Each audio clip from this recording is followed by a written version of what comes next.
The HOA has decided this is a shared right-of-way. You should get used to it." She lowered her car window, smirking at me, and I swear my blood boiled right there in the middle of my own road. Imagine this. Every single day, someone drives their Cadillac Escalade past a sign that says, "Private property, no trespassing," as if it were invisible, then looks at you with challenging eyes, while you stand there, wondering if you have lost your mind. This was not just an annoyance. I started feeling like everything was deliberate, as if she wanted to corner me, to force me to give up what my family had protected for 3 generations. I knew something was wrong, but I did not know how far they would go. What she did not know was that I still kept a few things from my military days, and Montana winters have their own way of dealing with uninvited guests. That December morning began like any other on my property. The temperature had dropped to 8 degrees below zero overnight, and the snow crunched under my boots as I walked toward my truck at 6:15 a.m. I had been preparing for deer season, doing the things 3 generations of Hollister men had done on this same land. My grandfather built the hunting road with his own hands in 1952, carving it through the pine forest so he could teach my father to track deer. My father passed that knowledge to me when I was 7, walking me through those same woods until I knew every tree, every ridge, every frozen creek bed by heart, 120 acres of memories, all documented in a deed that left no room for interpretation, no easements, no shared access, just Hollister land, as it had always been. And now, someone wanted to take that from me, one trespass at a time. I heard the engine before I saw the headlights. That familiar low rumble had become a daily intrusion for 3 weeks straight.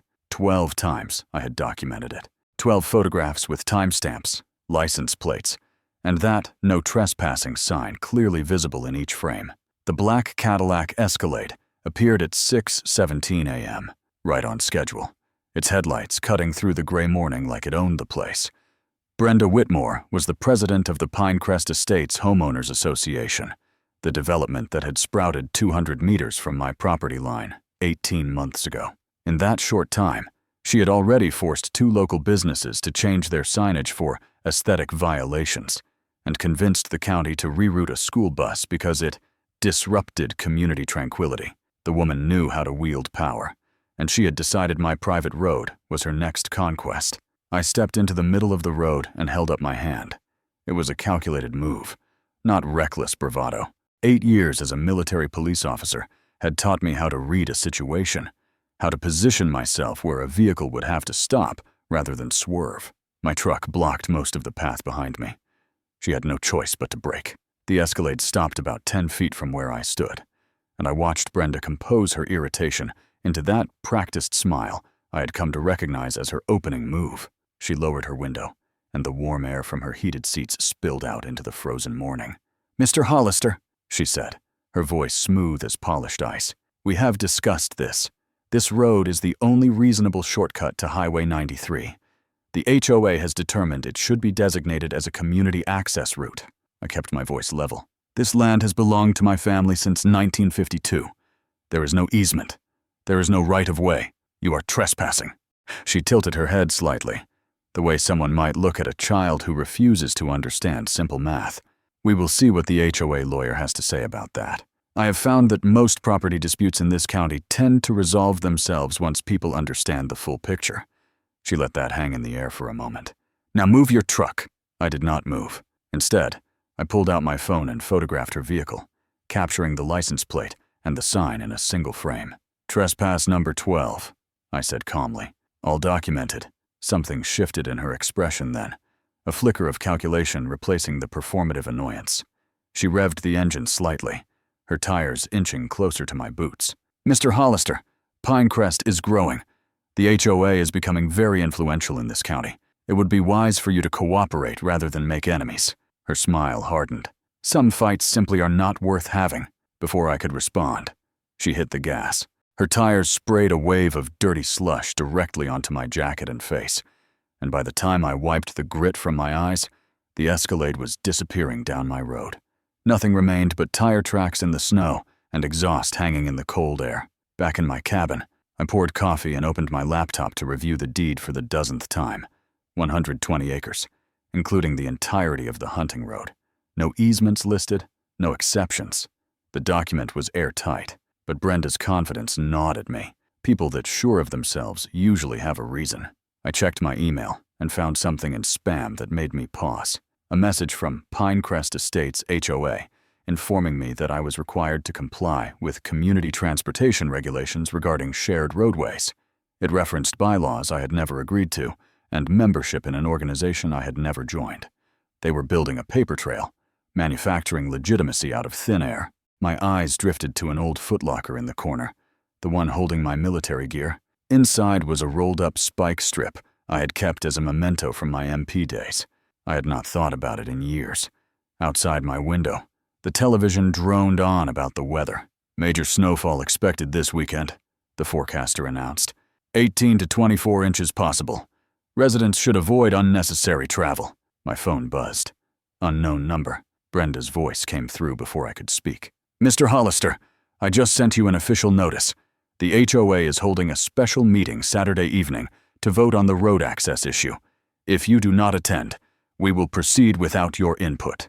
I gripped the phone. I am not part of your HOA. Mrs. Whitmore. Her laugh was brittle, like ice cracking under pressure. Not yet, she said. But you will be soon.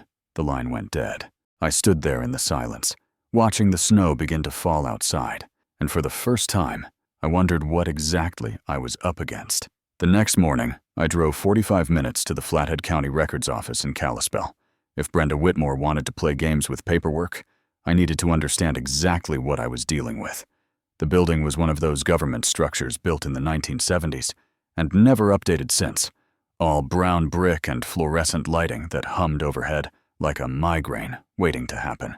The clerk at the front desk pointed me toward a door at the end of the hall without looking up from his computer. Ruth Daniels handles land records, he said. She has been here longer than the building. I thanked him and walked down the corridor, my boots echoing on the linoleum floor. Something told me this visit was going to confirm suspicions I did not want to have.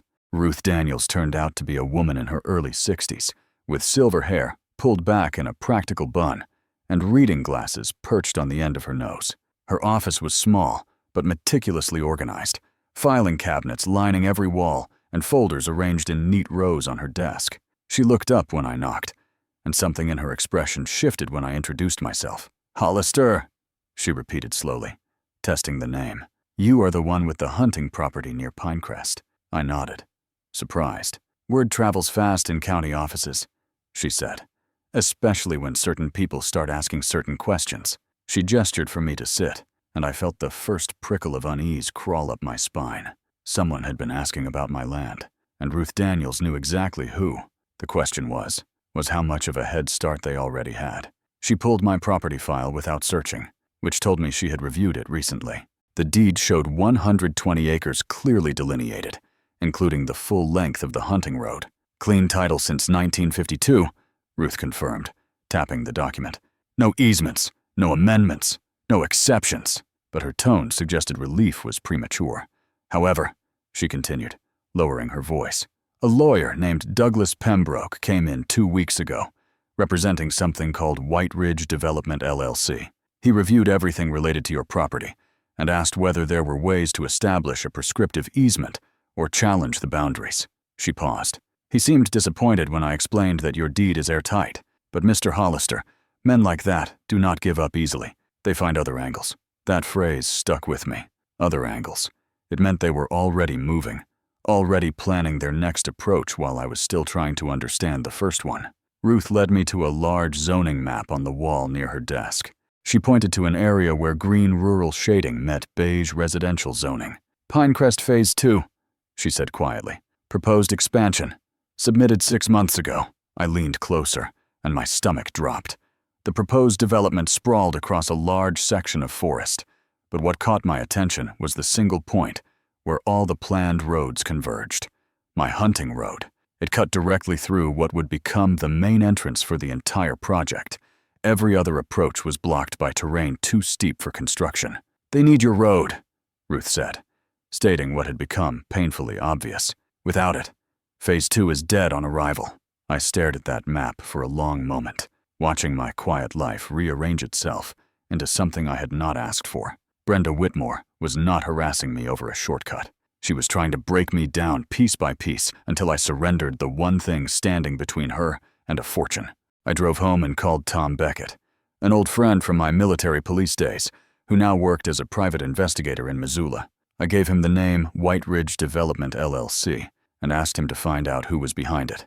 He called back within 2 hours. "Garrett, it is a small company, registered 2 years ago," Tom said. "One founding member. Sole owner."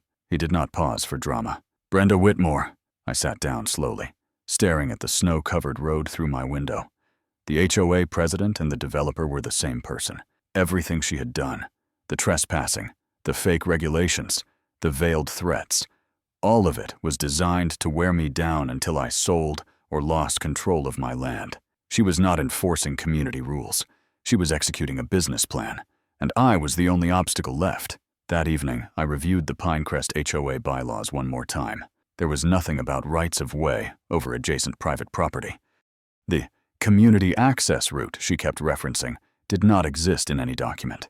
She had manufactured the entire framework, betting that I would fold before discovering the truth. What troubled me more was the timeline. 2 weeks since Pembroke visited the records office, 6 months since Phase 2 was submitted, 18 months since Pinecrest was built. This had been in motion long before she first drove down my road. I was not dealing with spontaneous aggression. I was dealing with a calculated strategy, and I was already behind. I checked my trail cameras through the phone app, scrolling through the past 24 hours of footage. The road had been quiet since our confrontation, but one image made me stop. A white pickup with the Pinecrest HOA logo sat parked at the edge of my property line. 2 men in security uniforms stood near my "No Trespassing" sign, photographing it from multiple angles. They were building documentation, preparing for something. The Saturday meeting was 4 days away, and they were moving fast. My phone buzzed with an email notification. The sender was Pinecrest HOA, and the recipient list showed every address in the development. The subject line read, "Community Safety Alert, Uncooperative, Neighbor Threatens Access." I opened it with a sinking feeling in my chest. The message described me as a hostile adjacent landowner who was blocking emergency vehicle routes and threatening HOA representatives attempting to ensure community safety. Attached was a photograph of me standing in front of Brenda's Escalade, my expression twisted with anger, the frame cropped tight to remove all context. To anyone who did not know the truth, I looked like the aggressor. The email urged residents to attend Saturday's special meeting, where they would vote on necessary measures to protect community interests. I sat in the growing darkness of my cabin, reading those words again. She was not just coming for my land. She was isolating me first, turning 200 neighbors into witnesses for a story she had written herself.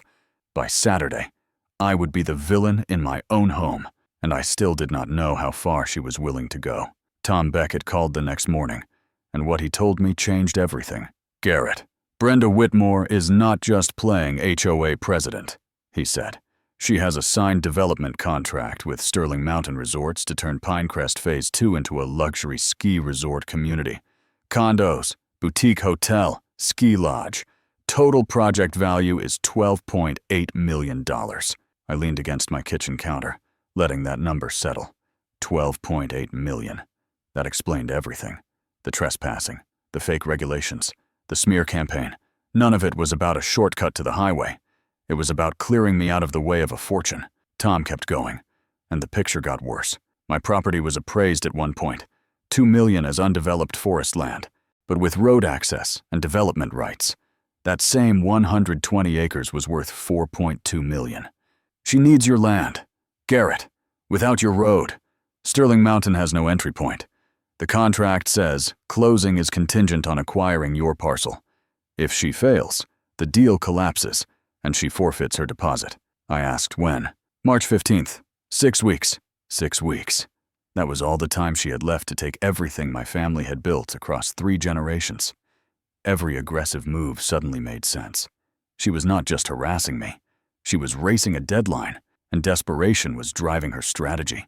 Tom emailed me a copy of the development contract from public filings, and I read the critical clause 3 times. Closing date March 15th, contingent on the acquisition of the adjacent parcel. The Hollister property include full road access rights. Failure to secure property by the closing date will result in forfeiture of the deposit and termination of the agreement. The deposit was somewhere around $500,000. Brenda had bet $500,000 on her ability to break me before mid-March. She needed me isolated, exhausted, and willing to sell at a fraction of my land's true value. Every trespass, every threatening email, every manipulated photograph was a calculated step toward that goal, and she had almost gotten away with it. That afternoon, a certified letter arrived from Douglas Pembroke. The letterhead was expensive, embossed with a downtown Kalispell address. Legal notice. It began. You are hereby required to remove all unauthorized barriers and signage obstructing the community access road traversing your property. Failure to comply within 7 days will result in legal action to establish right-of-way and recover damages. Attached was a map labeled Pinecrest Community Transportation Plan, showing my hunting road marked as a designated community access route. The document looked official, complete with an HOA seal and approval signatures. It was also completely fabricated. I had seen the real county maps in Ruth Daniels' office 2 days ago. This version existed nowhere in any legitimate record. They were manufacturing evidence now, creating paperwork to support claims that had no legal foundation. The deposit, the deadline, the forged documents. Brenda was not just aggressive. She was cornered, and cornered people do dangerous things. I called Sheriff Howard Mercer that evening. Howard had known my family for decades, and if anyone would give me a straight answer, it was him. Garrett, he said, after I explained everything. My hands are tied until there is clear criminal activity. Trespassing is a misdemeanor, but her lawyer will argue good faith mistake and turn it into a civil dispute. I asked what would change that. Written notice, he replied. A formal cease and desist letter, certified mail, signature required. Once she signs for that letter and continues to enter your property, it becomes criminal trespass under Montana Code 45-6-203, Class B misdemeanor, up to $500 and 6 months. He paused. More importantly, it kills her good faith defense. She cannot claim ignorance after signing a document that explicitly prohibits her from setting foot on your land. I thanked him and hung up. The path forward was becoming clear. Legal notice first, then the consequences. The television played in the background as I sat at my desk with a legal pad. Arctic storm system approaching, the forecaster announced. Arriving Friday evening, 18 to 24 inches expected. Temperatures are dropping to 15 below zero. Residents should avoid all unnecessary travel through the weekend. I looked at the calendar. Friday was 3 days away. The HOA meeting was Saturday evening. The math was not complicated. If I sent the cease tomorrow morning via certified mail, Brenda would have to sign for it by Thursday at the latest. She would have exactly 1 day to decide whether my warning meant anything, and if she chose to test me on Friday, she would be doing it in the teeth of the worst storm of the season. I began drafting the letter, keeping the language precise. Formal notification of property boundaries, explicit prohibition against entry, clear statement of legal consequences under Montana state law. No ambiguity, no room for misinterpretation. The words came easier than I expected. 8 years as a military police officer had taught me how to document, how to build a case, how to create records that would hold up under scrutiny. By the time I finished, the letter was 2 pages of airtight language that any court would recognize as proper notice. I read it once more, then set it aside for mailing in the morning. Outside, the sky had turned the color of steel, heavy clouds rolling in from the northwest. The storm was still days away, but you could feel it coming, that particular pressure in the air that Montana natives learned to recognize. I walked to the corner of the room where my old footlocker sat beneath a wool blanket. I did not open it. I just stood there for a moment, thinking about timing, about Friday evening, and 18 inches of snow, about a woman who thought she could take what was mine because she had money and lawyers and 200 neighbors ready to believe her lies. She had made her move. Now it was my turn. I went to bed early that night, but I did not sleep much. My mind kept circling back to the calendar on the wall. Friday, Saturday, 6 weeks until her deadline, 3 days until the storm. I sent the cease and desist letter by certified mail on Wednesday morning. The clerk at the Kalispell post office confirmed delivery, would require a signature, and provided a tracking number. By Thursday, Brenda Whitmore would have to sign her name acknowledging she had been formally warned. After that, every step she took onto my property would transform from a civil dispute to a criminal act. I drove home and spent the rest of the day preparing. A letter was not going to stop someone willing to forge documents and orchestrate smear campaigns. I needed allies, I needed evidence, and I needed to be ready for whatever came next. Tom Beckett arrived that afternoon with a folder thick enough to stop a bullet. He spread the contents across my kitchen table, court documents and corporate filings, arranged in chronological order. "Brenda Whitmore has done this before," he said, tapping a stack of papers. "In 2019, a woman named Carol Henderson sued her in Arizona for fraud. Henderson owned 40 acres outside Flagstaff that Brenda wanted for a commercial development. The complaint describes fake community pressure, legal threats, and manufactured disputes about access rights." He slid the document toward me. "Sound familiar?" The case settled out of court. Confidential terms, which usually means Brenda paid to make it disappear. I scanned the details. The parallels were undeniable. Brenda had a playbook for taking land from people who stood in her way, and she had been refining it for years. Ruth Daniels called that evening, her voice low and careful. "Mr. Hollister, I found something you need to see," she said. "A survey map from 1978 that explicitly labels your road as Hollister Private Road with a notation reading no public easement. It should have been in the main file, but it went missing about 2 months ago." I asked what happened. "The only person who requested your complete file in that time frame was Douglas Pembroke. I cannot prove anything, but I keep backup copies of important documents in separate storage. Old habit." She paused. "The copy is already in the mail. And Mr. Hollister, I intend to attend that HOA meeting on Saturday. Someone from the county should be present to clarify the record." I thanked her and hung up. Ruth Daniels had spent 30 years watching people try to manipulate land records. She knew exactly what Brenda was doing, and she was not willing to stay silent. The next morning, a pickup truck pulled into my driveway around 9 a.m. The man on my porch introduced himself as Mike Brennan, a Pinecrest resident and retired mechanic. "I heard about the situation with Brenda," he said, breath fogging in the cold. "Wanted you to know that not everyone over there supports what she is doing." I invited him in for coffee, and he talked for nearly an hour. HOA fees had jumped 40% in 18 months, with no financial accounting. Residents who questioned decisions found themselves hit with violations for absurd infractions. One family was fined $300 because their mailbox measured 2 inches short of regulation. "Last month, she pushed through a special assessment," Mike said. $500 per household for transportation improvements. 200 homes. That is $100,000.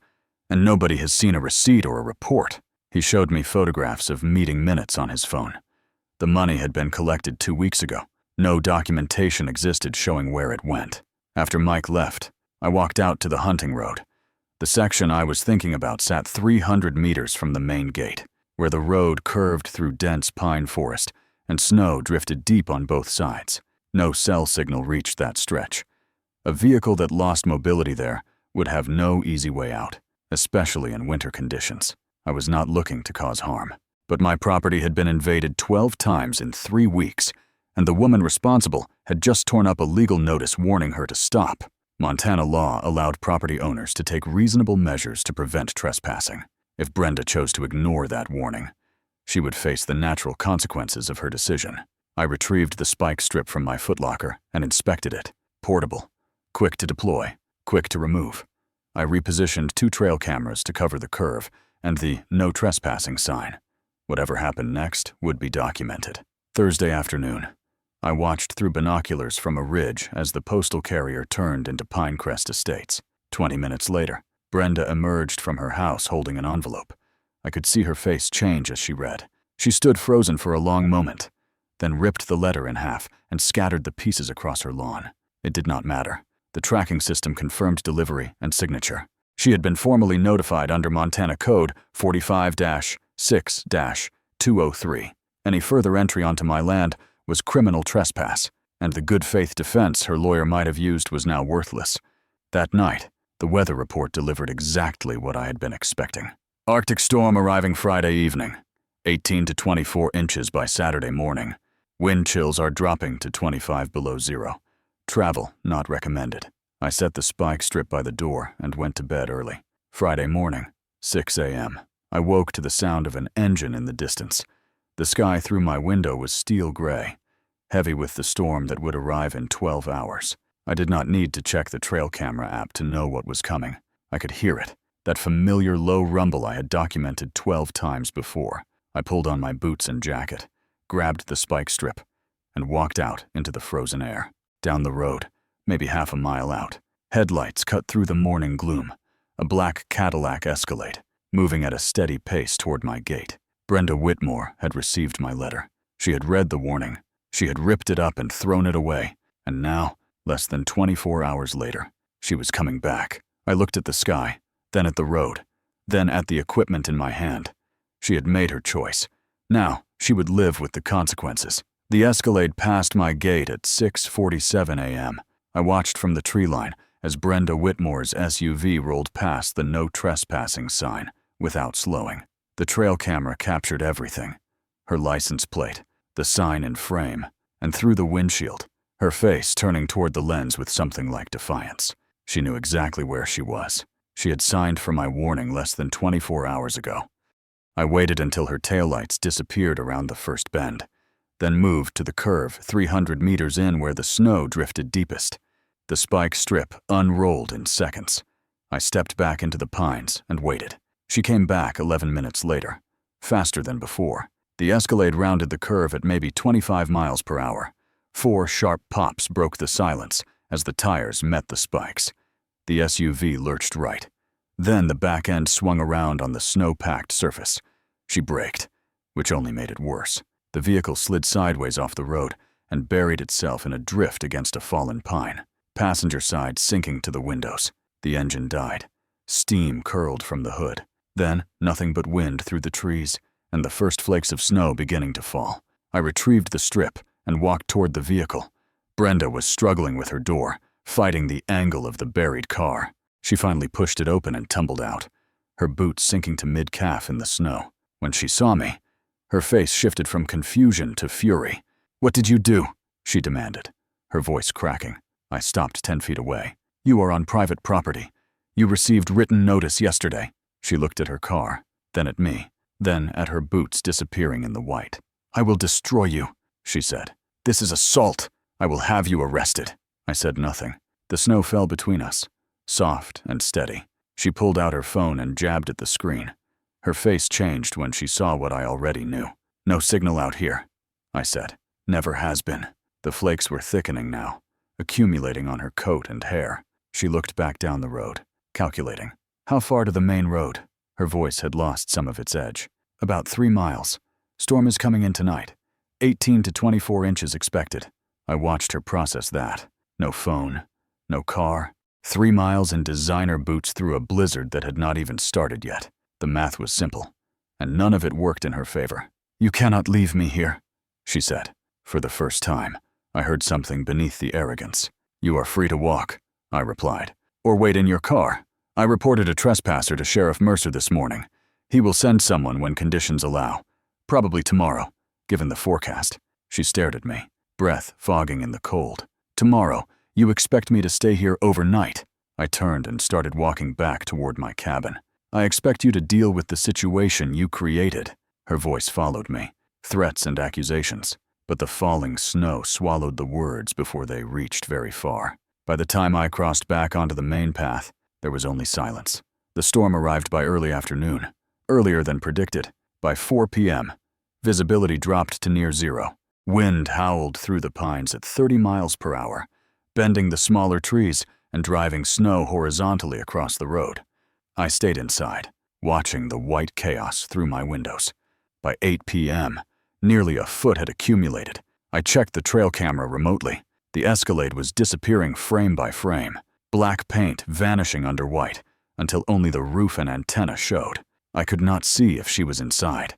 The temperature outside had fallen to 15 below zero. I turned off the app and made dinner. There was nothing else to do but wait.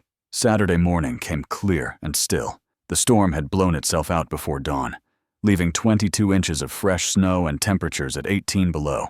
Every surface was buried. The world reduced to white and silence, and the sharp blue sky of a Montana winter. I made coffee and stood at my window. Around 7:30 a.m., A county sheriff's truck with tire chains crawled up my road, followed by a tow vehicle. They stopped at the curve. From my cabin, I watched them work. The Escalade was buried to its roof. Deputies shoveled for 20 minutes before they could reach the driver's door.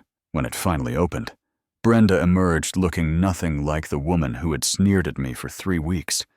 Her hair was matted. Her coat was stained. She moved slowly, stiffly, wrapped in a thermal blanket someone handed her. She had survived the night. Beyond that, I could not say. Sheriff Mercer was there. I watched him speak to her briefly, then turn her around and put her in handcuffs. No drama, no argument, just procedure. She was escorted to the back of his truck and driven away. The tow crew spent the next hour digging out the Escalade, which had frozen into the drift overnight. By the time they hauled it onto the flatbed, it looked more like a snow sculpture than a luxury vehicle. I watched until they were gone, then went back inside to refill my coffee. My phone rang an hour later. "Garrett," Sheriff Mercer said, "Brenda Whitmore is in custody for criminal trespass. She is making accusations, but the evidence supports your account. Your warning letter is on file. The property was clearly marked, and she chose to enter anyway." I waited. His voice shifted. "That said, you should know the HOA meeting is still happening tonight. Her lawyer, Douglas Pembroke, is running it. Word is they plan to proceed with a vote on some kind of resolution about your road."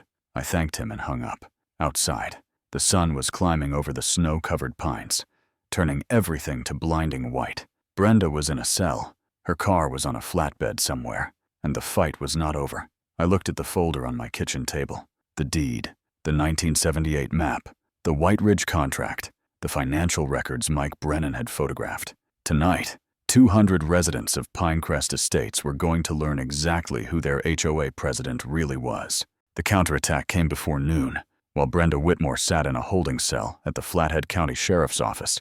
Her machinery was grinding forward without her. Mike Brennan forwarded me the email around 11:15 a.m. The subject line read, "Emergency Community Update. Dangerous Neighbor Attempts Murder of HOA President." I read it once, then again. The message described how I had deliberately sabotaged Brenda's vehicle and abandoned her to die in a blizzard as retaliation for legitimate community discussions. It painted me as an unstable recluse with military training who posed a clear and present threat to neighborhood safety. 200 households received this message. The meeting was for 8 hours. No mention of my cease and desist letter. No mention of the 12 documented trespasses. No mention of the arrest. Just lies dressed in the language of community concern. My phone rang 20 minutes later. Douglas Pembroke did not bother with pleasantries. "Mr. Hollister, I will be direct. My client is prepared to make this disappear. $800,000 for your property. All claims withdrawn, both civil and criminal." His voice carried the polished edge of someone accustomed to making problems go away. "You have until 5 p.m. to accept. After tonight's meeting, the offer drops to $600,000. I let the silence hang. "Your client is in jail," I said, "and my property is worth $4.2 million. The pause on his end was almost imperceptible. "Values change, Mr. Hollister. Community sentiment changes. By tomorrow morning, you may find that living next to 200 hostile neighbors affects your appraisal significantly." I told him I would see him at 7 and ended the call. The meeting was in 7 hours. Tom Beckett arrived at 2 p. with updates. "Pembroke has a history," he said, spreading documents across my kitchen table. 3 rural land disputes in 5 years. Same playbook every time. Legal pressure, community manipulation, settlements below market value. He tapped a page. 2 ethics complaints filed with the state bar in 2021. Both dismissed, but the allegations involved document tampering. I thought about the missing 1978 map. Ruth Daniels had confirmed Pembroke was the only one who had requested my complete file before it disappeared. The pattern was there, hidden in plain sight. I looked at the clock on my wall. 5 hours until the meeting. Ruth arrived at 3:30 p.m., carrying a folder and wearing an expression I had not seen before. "Resolve. I found something else," she said. "Pembroke did not just take your survey map. He altered the deed registry index, the master list that shows which documents should exist in each file." She placed 2 photocopies side by side on the table. "This is the index from 6 months ago. This is the current version. One entry was removed in October. The 1978 map was erased from the official record. I studied the gap between the two documents, the space where my property rights used to be. Will you testify to this? I asked. Ruth nodded. 32 years in that office. I am not watching someone corrupt the system I spent my career protecting. The clock read 3:45, 3 hours and 15 minutes. Mike Brennan stopped by at 4:30 with intelligence from inside Pinecrest. Pembroke has been door to door all afternoon, he said, telling people you are dangerous, that you tried to kill Brenda, that the only way forward is an emergency vote tonight. He is promising a 50% fee reduction if they support his resolution. I asked how people were responding. Mixed. A lot are scared. They saw the email, heard Brenda spent the night in the hospital, and they do not know the real story. He paused at the door. There is one more thing. A rumor is going around that Pembroke has a surprise witness, someone who can prove the road belongs to the community. People are talking like it is going to change everything. 2 hours and 30 minutes. Tom set up the projector while I organized the last of the document folders. 200 copies. The 1952 deed. The 1978 map. The White Ridge contract, showing the $12.8 million Sterling Mountain deal. The financial records documenting $100,000 in unaccounted assessments. Everything Brenda had tried to hide. Arranged in neat stacks, ready for distribution. Ruth reviewed her testimony notes in the corner. Mike confirmed the community hall was already filling. The clock crossed 6 p.m. 1 hour. At 6:15, my phone buzzed with an anonymous text from a number I did not recognize. The message was short. The witness tonight is not who Pembroke says. Ask him about Victor Whitmore. Ask him why a dead man is about to testify. I stared at the screen. Victor Whitmore, Brenda's husband. Tom had pulled the public records weeks ago. Victor Whitmore died of liver cancer on March 14th, 2019. 6 years in the ground. I showed the message to Tom. His face went still. They are going to put an imposter on the stand, he said quietly. Someone pretending to be a dead man to claim he signed over road access rights. I looked at the clock. 45 minutes until the meeting. 45 minutes until Douglas Pembroke introduced a ghost as his star witness. I grabbed my coat and headed for the door. The Pinecrest Community Hall was a low brick building at the center of the development, designed for exactly this kind of gathering. When I arrived at 6:45 p.m., the parking lot was already 3/4 full. Tom Beckett pulled in behind me, and Ruth Daniels was waiting near the entrance with her folder pressed against her chest. Mike Brennan had saved us seats near the back, close to an outlet where Tom could set up the projector without drawing attention. The room held about 250 people at capacity, and from the crowd filing through the doors, they were going to need every chair. I scanned the faces as I walked in. Neighbors who had been told I was a dangerous lunatic. Others are simply curious, drawn by the drama of an emergency Saturday meeting. None of them knew what was really at stake. Douglas Pembroke stood near the front of the room, arranging papers on a podium with the confidence of a man who had already won. His charcoal suit fit perfectly, and his silver hair was combed back in that way lawyers have of looking both trustworthy and slightly predatory. Beside him sat a man I did not recognize, mid-40s, average build, wearing a blazer that did not quite fit his shoulders. Raymond Cross, the man who was about to pretend he was Victor Whitmore. I found my seat and waited. At 7 p.m. sharp, Pembroke called the meeting to order. "Thank you all for coming on such short notice," he began, his voice commanding the space. "As many of you know, our community has faced a serious threat. A neighboring landowner has engaged in harassment, intimidation, and most recently, an act of violence against your HOA president, Mrs. Brenda Whitmore." He paused, letting the words settle. "Mrs. Whitmore is recovering and could not be here tonight, but she asked me to convey her gratitude for your support and her commitment to protecting this community." The room was silent, attentive. Pembroke had them. He continued with practiced efficiency. A map showing my hunting road, marked as a community access route. Citations of HOA bylaws authorizing shared use of adjacent properties. References to Montana easement law, twisted just enough to sound legitimate.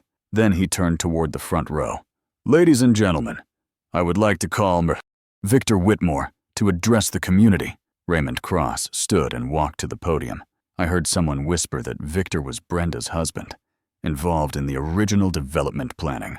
The murmur spread through the room like wind through grass. Raymond gripped the podium and spoke clearly, with no hesitation. Good evening.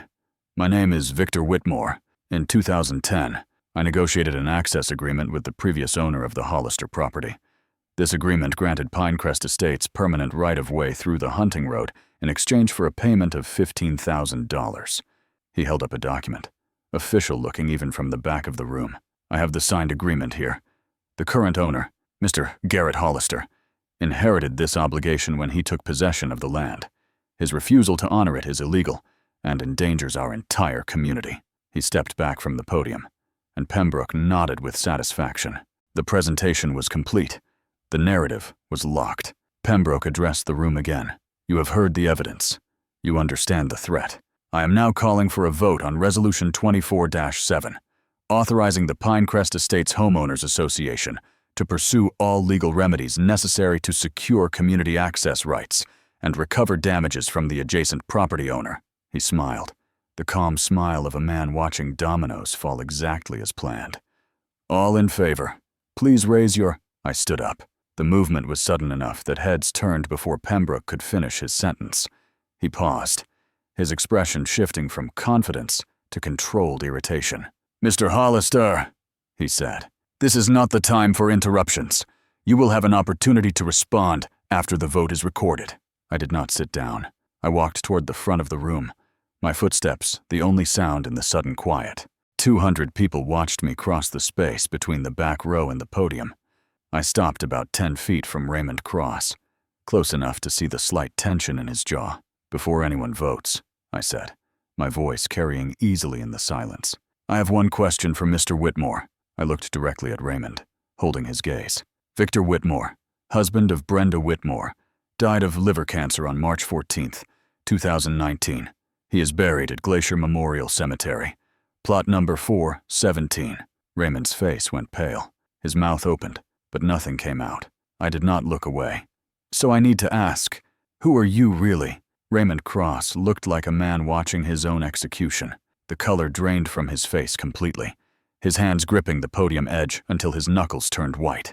Around us, 200 people shifted in their seats, whispers building into a low roar of confusion. A woman near the front stood up, demanding to know what was happening. A man in the third row was already on his phone, searching for something. Douglas Pembroke stepped forward, voice cutting through the noise. This is absurd. Mr. Hollister is attempting to derail these proceedings with baseless accusations. Victor Whitmore is standing right... I held up my phone. Victor Whitmore's death certificate, filed with Flathead County, March 16th, 2019. Cause of death, hepatocellular carcinoma. The whispers stopped. 200 faces turned back toward the man at the podium. Raymond broke. I watched it happen, the calculation in his eyes shifting from denial to survival in the span of 3 seconds. He stepped back from the podium, hands raised. I did not know it would go this far. His voice cracked. My name is Raymond Cross. I am an actor. I was hired to play a role tonight. Pembroke grabbed his arm. Do not say another word. But Raymond pulled away, turning to face the room. $5,000. He paid me $5,000 to memorize a script. I did not know the man was dead. I did not know any of this was real. He pointed at Pembroke. He gave me the document. He wrote everything I said. The payment is on my phone right now. The back door of the community hall opened before the room could fully process what they had just heard. Sheriff Howard Mercer walked in with 2 deputies, moving through the crowd with the unhurried certainty of a man who had been waiting for exactly this moment. He reached Raymond first. Mr. Cross, you need to come with us. No explanation. No recitation of rights in front of the audience. Just a deputy stepping forward with handcuffs, while Raymond nodded silently, looking almost relieved. Then the sheriff turned to Pembroke. Counselor, you too. Pembroke's face went rigid. This is outrageous. I am an officer of the... Mercer did not let him finish. We can discuss that at the station. The second deputy was already guiding him toward the door. The whole thing took less than 2 minutes. No drama, no resistance. Just 2 men in handcuffs were being walked out of a community meeting while 200 people sat in stunned silence. Tom Beckett had the projector running before the door closed behind them. The screen flickered to life with trail camera footage from my property. 12 clips, date and time stamped, showing Brenda Whitmore's Escalade passing my no trespassing sign again and again, the tracking confirmation for my cease and desist letter. Brenda is tearing it up on her lawn. Then the final video, her driving onto my property less than 24 hours after signing for a legal warning to stay away. Ruth Daniels walked to the front while the footage played. "My name is Ruth Daniels, Flathead County Records Office, 32 years. She held up 2 documents. "This is the deed registry index from 6 months ago. This is the current version. One entry was removed in October. A survey map proving the Hollister Road is private property. The only person who accessed this file before the document disappeared was Douglas Pembroke." She set the papers down. "What you just witnessed was not a misunderstanding. It was a coordinated attempt to steal a man's land." The meeting did not end so much as collapse into fragments. Mike Brennan called for a vote of no confidence in HOA leadership, and hands went up before he finished speaking. 187 in favor, 3 opposed, 10 abstentions. But the vote felt like a footnote to something larger. People were standing, clustering in small groups, voices overlapping. A woman demanded to know what happened to the $100,000 in special assessments. Another resident wanted an independent audit. Someone else was asking whether their own property records had been tampered with. The questions multiplied, each one pulling at threads I had not even considered. This was not a resolution. It was the beginning of an unraveling that would take months to fully map. I found myself near the back of the room, watching rather than participating. Tom was fielding questions about the video footage. Ruth was surrounded by residents who wanted to understand how county records worked, what protections existed, and what else might have been altered. Mike was collecting contact information from people who wanted to file complaints. The energy in the room was not celebratory. It was the disorientation of people realizing they had been lied to systematically, that the woman they had trusted to manage their community had been using them as pawns in a scheme most of them never knew existed. Some looked angry. Others looked embarrassed. A few sat alone in their chairs, staring at nothing, trying to reconcile what they had believed with what they had just seen. My phone buzzed. "Sheriff Mercer, Brenda Whitmore's arraignment is on Monday morning. The prosecutor is expanding charges based on what happened tonight. Perjury, conspiracy to commit fraud, and document tampering. They want to talk to you about the Sterling Mountain contract, too. This thing is going to get bigger before it gets smaller." I read the message twice. Brenda was still in custody. Pembroke and Cross would be joining her soon. The HOA that had tried to destroy me was now leaderless, its finances under scrutiny, its credibility shattered, but I felt no satisfaction. Just exhaustion and the cold awareness that this was far from over. The charges would take months to work through the courts. The civil suits would follow. The community would fracture along lines of who knew what and when. I had won the public battle, but the war had consequences that would ripple outward in ways I could not predict. I put my phone away and walked out into the cold night air. The snow had stopped falling, but the ground was still buried under 2 feet of white. Somewhere out there, my hunting road waited in silence. I would walk it again tomorrow. Tonight, I just needed to breathe. 2 months passed before the legal system finished its work. Montana winters do not hurry anyone, and neither do prosecutors building a case with multiple defendants and overlapping charges. I spent those weeks doing what I had always done on my property, tending to the land, checking the trail cameras, walking the hunting road that 3 generations of Hollister men had used before me. The snow melted slowly, then returned, then melted again as February turned to March. The deadline Brenda had been racing toward came and went without ceremony. March 15th arrived, and the Sterling Mountain contract expired unsigned. $12.8 million in development plans dissolved into nothing because one woman could not accept that some things are not for sale.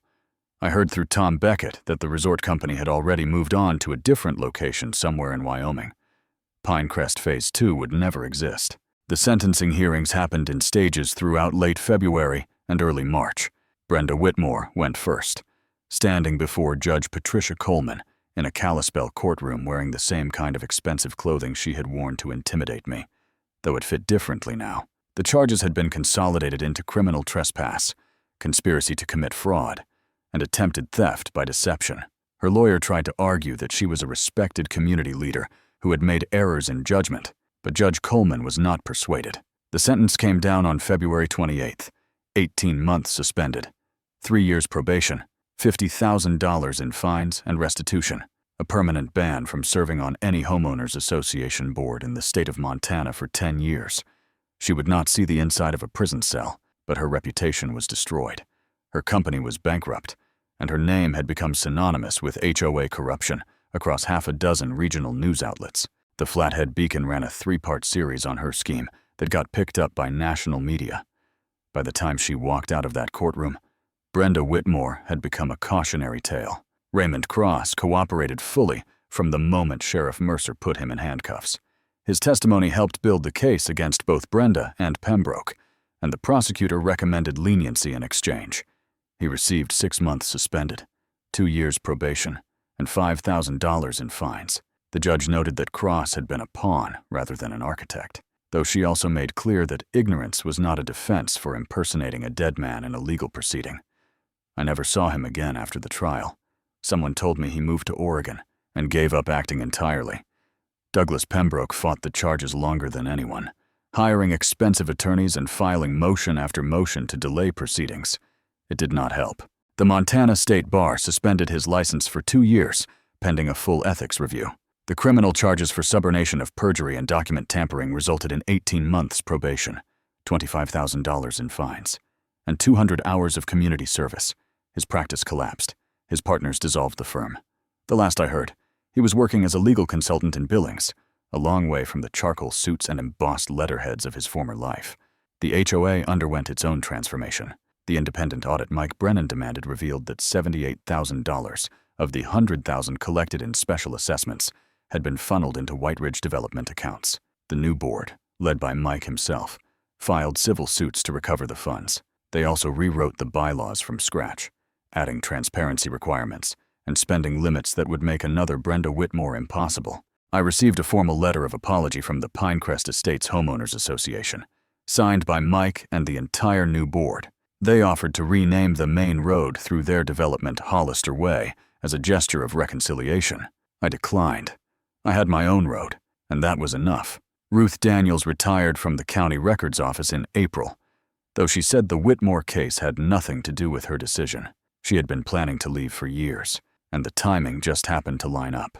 Before she left, she helped implement new security protocols for property records, including digital backups and access logs that would make it much harder for anyone to alter documents undetected. We had coffee together the week before her last day, and she told me something I have not forgotten. Most people never fight back, she said. They get pushed around by people like Brenda Whitmore, and they convince themselves it is easier to give in than to stand up. You reminded me why I took this job in the first place. I thanked her for everything she had done.